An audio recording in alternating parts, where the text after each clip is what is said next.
안녕하세요. 건강을 입력하세요의 MC 정재영입니다. 자, 우리 여러분 살면서 가장 행복하고 가장 중요한 거 어떤 건가요? 뭐 여러 가지 있겠지만 저는요, 먹는 거, 맛있게 먹는 거, 뭐 친구들이랑 맛집 몰려가고 막 캠핑 가서 막 해 먹고 요리해 먹고 이거를 진짜 좋아하는데요. 아마 많은 분들도 공감하실 거라고 생각이 듭니다. 자, 근데 이렇게 배가 터지게 많이 먹고 나서 소화가 안 되면 너무 힘들잖아요. 더부룩하고 자고 일어나는 것도 막 얼굴 땡땡 부어있는 그런 느낌 저만 받았을까요? 아마 많은 분들도 그러셨을 것 같은데, 특히 먹을 때도 탄수화물 위주로 한국인들은 쫙 먹게 됩니다. 떡볶이 먹죠. 후식으로 또 밥 볶아 먹죠. 이게 대부분의 대한민국 사람들이 겪는 그런 패턴일 것 같은데요. 자, 이렇게 식습관들이 탄수화물 위주로 또 많이 먹다 보니까 요즘 핫하게 떠오르고 있는 것이 있습니다. 바로 효소인데요. TV라든지 SNS 상에서도 보면 효소에 대한 이야기가 끊임없이 이어지고 있는데, 자, 과연 이 효소에 대해서 얼만큼 알고 있는지, 얼만큼 효소에 대해서 잘 알 수 있는지 지금부터 함께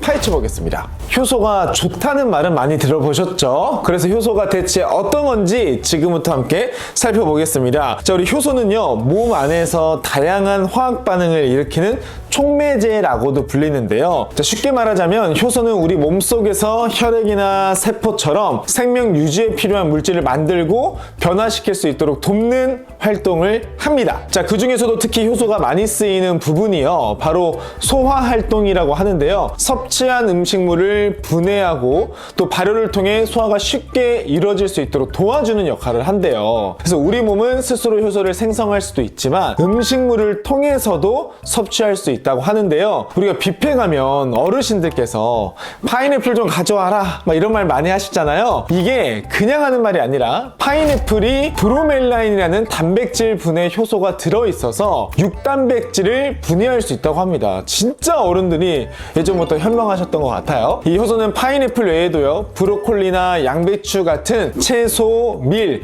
보리 같은 곡물에서도 얻을 수가 있고요. 탄수화물, 단백질, 지방 같은 곳에서 또 분해하는 역할을 한다고 합니다. 자, 그래 저처럼 또 여러분처럼 바쁜 직장인들이 이렇게 균형 잡힌 식단 딱 누가 만들어주면 좋겠지만 어렵잖아요. 그래서 평소에는 간편하게 챙겨 먹을 수 있는 효소도 따로 챙겨 먹어야 하는 것 같습니다. 자, 특히 한국인들은요, 탄수화물 분해가 너무너무 필요한 식습관을 또 가지고 있습니다. 밥이라든지 면, 빵 다 너무 좋아하는 탄수화물 러버인데, 실제로 2022년 질병관리본부에서 실시한 국민건강통계에 따르면 탄단지 중에서 한국인의 평균 에너지 섭취 비율에서 탄수화물이 무려 60% 정도로 확인됐습니다. 진짜 많죠? 저도 굉장히 깜짝 놀랐는데요. 실제로 저희가 간단하게 실험을 해봤습니다.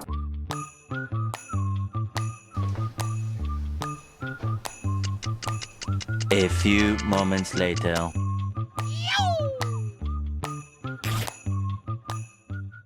효소를 넣으니까 빵이 이렇게 흐물흐물해진 거 확인하셨죠? 물론 저희 신체와 완전히 동일한 조건은 아니죠. 하지만 이렇게 효소가 빵을 분해해준다는 것, 우리 눈으로 확인할 수가 있습니다. 자, 지인들이 추천해서 잘 몰라도 저도 효소를 먹기 시작했는데, 이렇게 보니까 효소를 더 챙겨 먹어야 되는 이유가 여러분들도 아실 것 같아요. 자, 앞에서 저희 신체 내에서도 효소를 생성할 수 있다고 말씀드렸는데요. 자, 그러면 식습관만 잘 챙기면 나도 효소 부자야 라고 생각하실 수도 있죠. 근데 너무 아쉽게도 나이가 들수록 체내 효소가 점점 감소한대요. 그러니까 나이를 먹을수록 체내 소화효소 생산과 분비가 감소하는 경향을 보였다라는 연구 결과가 있고요. 노년층의 경우에는 타액 속에 들어있는 아밀라제 효소의 양이 20대에 비해서 30분의 1 수준이라고 합니다. 너무 적지 않아요? 더불어 위와 장의 소화 효소 활성도가 떨어진다고 하니까요. 나이가 들수록 효소를 챙기시는 분들이 정말 많아지는 게 이제 저도 이해가 됩니다. 효소에 관심 많으신 분들은요, 효소를 먹으면 다이어트 효과가 있다는 얘기를 한 번쯤은 들어보셨을 거예요. 저도 그렇고 제 주변에서도 그런 말 진짜 많이 하는데, 체중 관리가 사실 그렇게 쉽게 될 리가 없잖아요. 이 부분은 저의 똑똑한 친구, 저의 파트너 챗 GPT에게 한번 물어보겠습니다. 챗 GPT야, 효소를 먹으면 다이어트에 진짜 효과가 있어?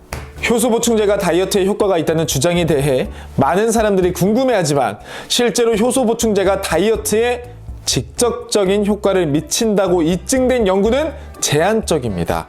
그럼에도 불구하고 일부 연구나 전문가들은 효소가 간접적으로 다이어트에 도움이 될 수 있다는 의견을 제시하기도 합니다. 하지만 이 점에 대해서 좀 더 자세히 설명드릴게요.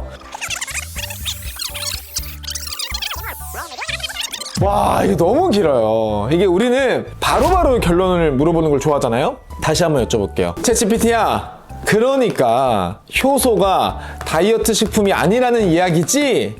네, 맞습니다. 효소 보충제는 다이어트 식품이라고 보기에는 한계가 있습니다.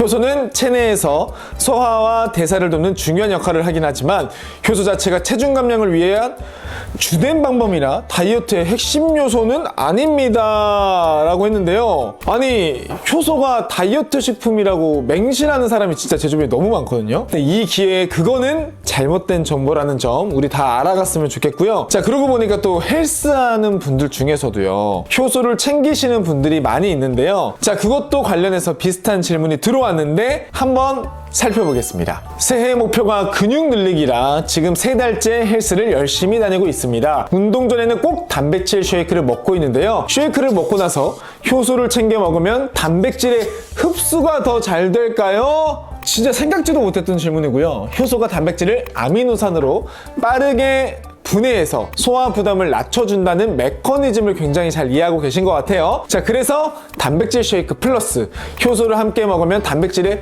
흡수율이 상승한다는 공식이 성립이 되신 건지 궁금하신 것 같습니다. 그러니까 효소는 단백질을 분해해서 소화의 부담을 줄여주는 역할을 하긴 하지만 단백질 흡수율을 높여주는 치트키는 아닙니다. 그러니까 효소는 단백질 분해에 보조적인 역할을 할 수 있지만요, 단백질의 흡수율을 놀리고 싶은 진짜 이유인 근육을 키우기 위해서는 운동과 휴식이 더 먼저라는 사실은 잊지 말아주셔야 돼요. 자, 일반적으로 효소가 가루 형태로 많이 나오잖아요. 그래서 그런지 우유에 타 먹으시는 분도 계시고 요거트 같은데 뿌려 드시는 분들도 계시고요. 따뜻한 물에 차 한 잔처럼 녹여 먹어야지 하시는 분들도 계신데요. 이게 괜히 다른 식품이랑 먹었다가 괜찮은가 라는 생각이 드실 수도 있어요. 저는 되게 많이 들거든요. 자, 그래서 앞에 말씀드린 3가지 섭취 방식 중에 한 가지는 이건 안 돼요, 이렇게 드시지 마세요 라고 하는 게 있어요. 어떤 걸까요? 바로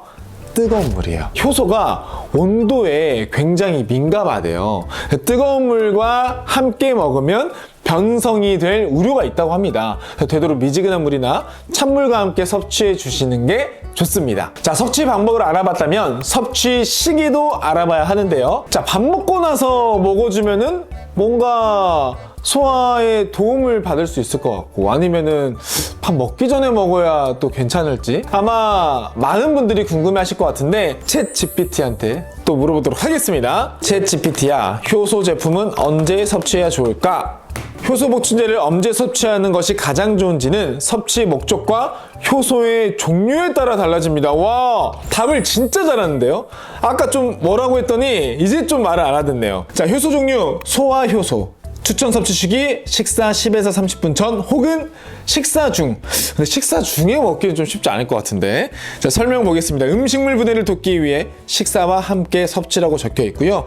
대사 효소는요, 공복에 추천을 합니다. 염증 완화, 면역력 강화, 신진대사 촉진을 위해 공복 섭취 권장.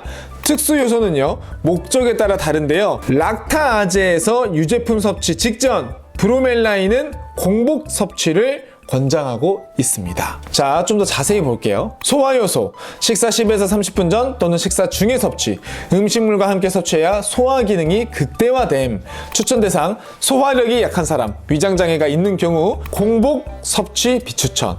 소화효소는 음식물과 함께 작용하는 것이 효과적이므로 공복에 먹으면 효소가 위산에 의해 분해될 수 있다고 합니다. 와, 이거 몰랐네요. 자, 효소 제품 섭취 시 주의할 점 나와 있네요. 뜨거운 물과 함께 복용은 X.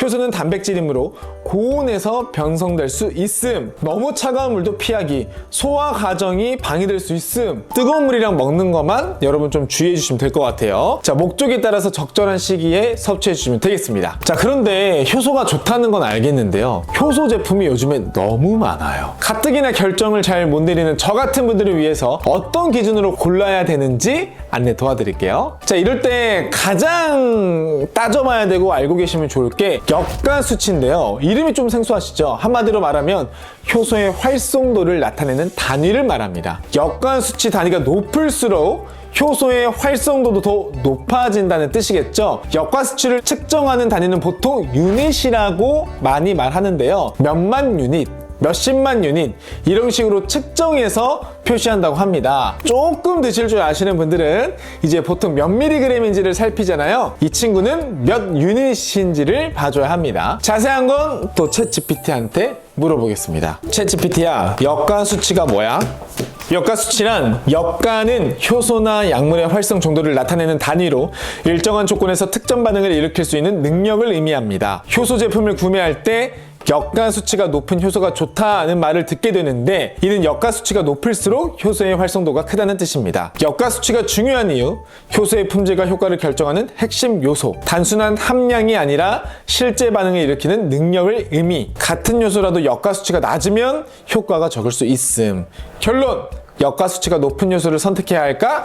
예스! 같은 요소라도 역가 수치가 높을수록 더 강한 분해력을 가짐. 단순히 미리그램 함량만 보는 것이 아니라 역가 수치 단위를 확인해야 함. 특히 소화장애나 효소 결핍이 있는 경우 역가가 높은 제품이 효과적. 따라서 효소 보충제를 선택할 때는 함량보다 역가 수치를 확인하는 것이 더 중요합니다 라고 써져 있습니다. 야, 이렇게 굉장히 또 빠르고 깔끔하게 정리해줬는데요. 효소의 품질과 효과를 결정하는 핵심 요소가 바로 역가 수치입니다. 그래서 효소를 고르실 때 역가 수치를 잘 살펴보고 구매하시는 거 꼭 따져보세요. 자, 이제는 너도 나도 챙겨 먹다 보니까 현대인의 필수품이 된 효소인데요. 잘 모르는 부분도 있고요.